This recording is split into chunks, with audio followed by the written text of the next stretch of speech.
On this edition of Airwaves, a look inside the labs. A NAVAIR open house features the people and the products keeping naval aircrews safe. Plus, NAVAIR navigates small business opportunities at this year's Sea, Air, and Space Exposition. I mean, there's a pretty amazing engineering achievement sitting out on the flight line. And meet a pilot who's flown every variant of the JSF. What he says the aircraft brings to the future of flight. Welcome to this edition of Airwaves. I'm Michael Lauren Prue. And I'm Commander Kevin Watkins. Thanks for joining us. A historical moment for the P-8 program as the Navy's newest maritime reconnaissance aircraft is officially introduced to the fleet. More than 1,000 people attended the P-8 Alpha rollout ceremony at Naval Air Station Jacksonville.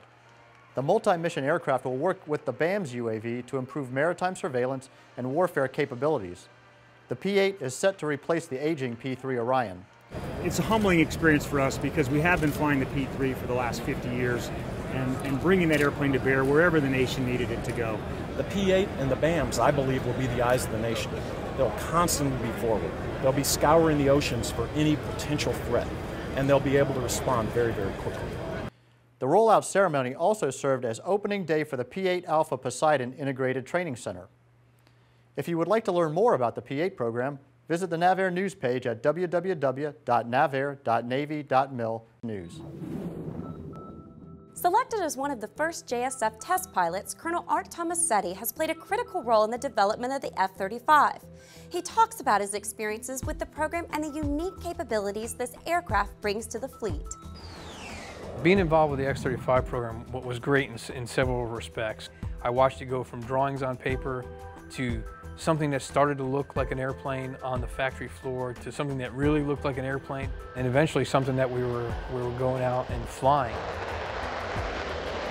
It was incredibly exciting. It's sort of what you expected the test pilot business to be. You want to fly something new. You want to be the first to do something. That's the neat stuff.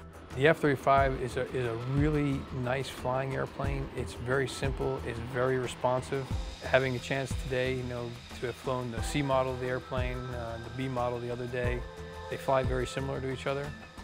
What you learn in one, sort of you can carry over to the other. The thing I'm struck by the most when I sit in the cockpit of the F-35 compared to either the Harrier, the F-18, F-16s, or other airplanes I've been in, it's not so much of what's in the F-35 as it is of what's not in there. In the F-35, you got a big, giant video screen in front of you, that's a touch screen, and you've got a handful of knobs here and a few things over here, and that's it. That's less things the pilot's having to manipulate. Now you start worrying about the mission stuff. Now you start worrying about the tactics. That's really what the F-35 brings to the equation today for all the services that are going to fly it. And we've got an airplane that is going to go a long way to taking care of the people who fly it. Being part of all that from the beginning to now, that's just awesome. NAVAIR encourages small business ideas and innovation at this year's Sea, Air, and Space Exposition. The event, sponsored by the Navy League, showcases the latest government and industry maritime technology. Rear Admiral Randy Marr spoke to a crowd about the positive impact of small business on naval aviation research and development. If you're here from representing small business, I need you. Because you can think out of the box. We need that agility, we need that thought process. It's important for NAVAIR to communicate with small business so it allows them to align their internal research and development strategies, as well as to know what products and services that NAVAIR might be procuring in the future. That kind of partnership allows us to deliver better products to the Navy and to the sailors and Marines. If you would like to learn more about small business partnership opportunities, visit the NAVAIR website at www.navair.navy.mil/NAVAIR.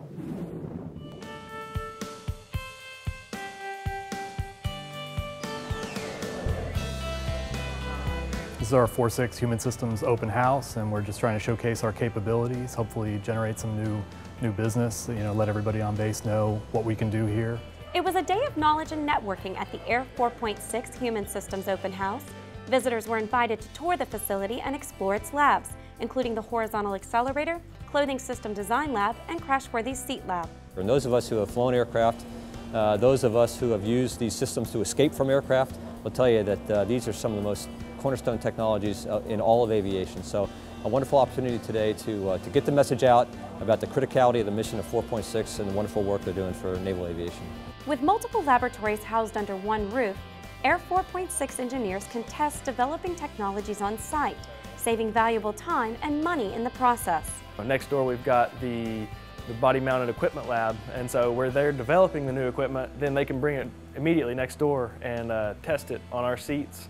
And then we can even take these seats and go next door to the simulation lab where they have a quarter dome and put the actual seat in front of the screen, and it goes on down the line. It's a great capability to have all our labs sort of interconnected. Air 4.6 engineers from China Lake joined in the event. The open house provided the perfect opportunity to see how labs across country work together to achieve the goals of the organization. Making sure that we all know what capabilities are at all the other sites makes our jobs easier to serve our customers better. The networking that we can do by just meeting somebody and talking to them. So just the interpersonal connectivity that we get from a show like this, it's invaluable. China Lake is doing its part to reduce, reuse, and recycle. The Naval Air Weapons Station teamed up with several community organizations to hold an Earth Day fair. The event, Partnering for a Greener Tomorrow, showcased what the Navy is doing to protect the environment. NAVAIR employees were on hand to discuss water conservation and the use of energy-saving biofuels. Participants were also encouraged to bring in paper and plastic bags from home to exchange for reusable cloth pipe. That's it for this edition of Airwaves. See you on the flight line.